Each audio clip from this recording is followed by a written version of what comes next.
اللهم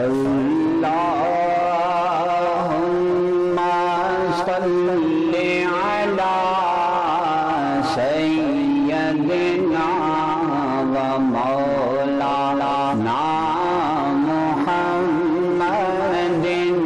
اللهم صل على سيدنا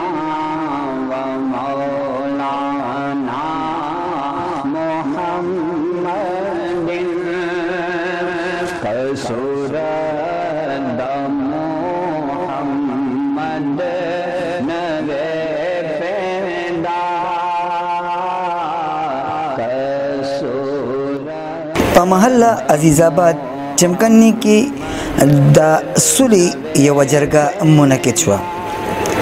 ددی جرگی مشری دا جمعیت علماء اسلام پی کے 72 امیر او دا چمکنی 3 چیئرمین فضل امین کولا. پدی جرگہ کی دا علاقی علماء کرامو، سیاسی مشرانو، سپین روبو او دا علاقی آمولس پیولوی تعداد کی شریک ہو.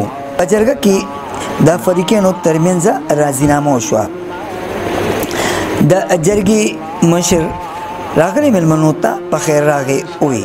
مولانا صاحب د فریقینو نه په قرآن پاک باندې حلف واخیستو چې دوی به په آینده له قدرونو ژوند تیروي.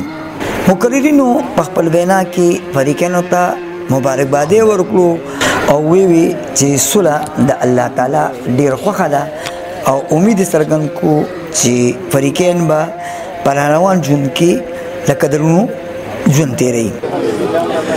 زه خو اول ستاسو شکریه ادا کوم نعمت سبحان وروره چې تاسو په دې سختو حالاتو کې او په دې مشکلاتو کې وخت وباسئ او دغسې ښو کارونو ته ځیري کوئ نو الله دې د اجر درکړي.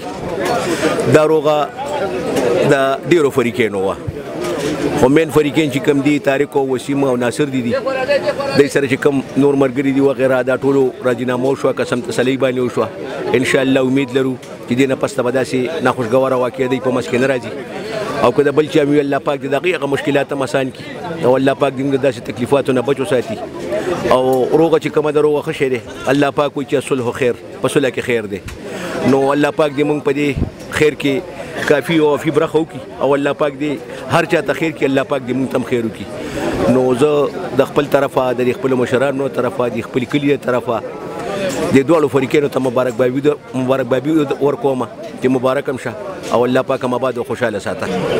الحمدلله چې کوم د طارق او د ناصر د مابین کې کوم معاملات چلیدل په طارق باندې کومه دعوه شوې وه هغه کې طارق تسلي وکړه او الحمدلله دې کې مشرانو ښه رول ادا کو او نن چې کوم د هغه دشمني په دوستي باندې بدله شوه. خصوصا شکریه ادا کوم د مشرانو بیا د کلیوالو او د دې دواړو فریقینو. نو بس الله پاک دې چې څومره معاملات دي زمونږ په کلي وطن کې دي په هر ځای کې دي الله پاک دې په دوستي باندې بدل کړي.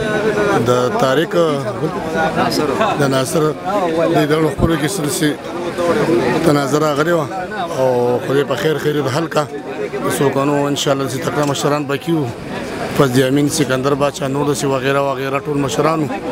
نو زموږ د علاقه کې چا دغسې مسلې الله دې په همدغسې وکړي څنګه چې دوی دا کار وشو او شکریه ادا کوم دې ټولو ملګرو الله دې قدردان کا سره د ستاسو ملګري.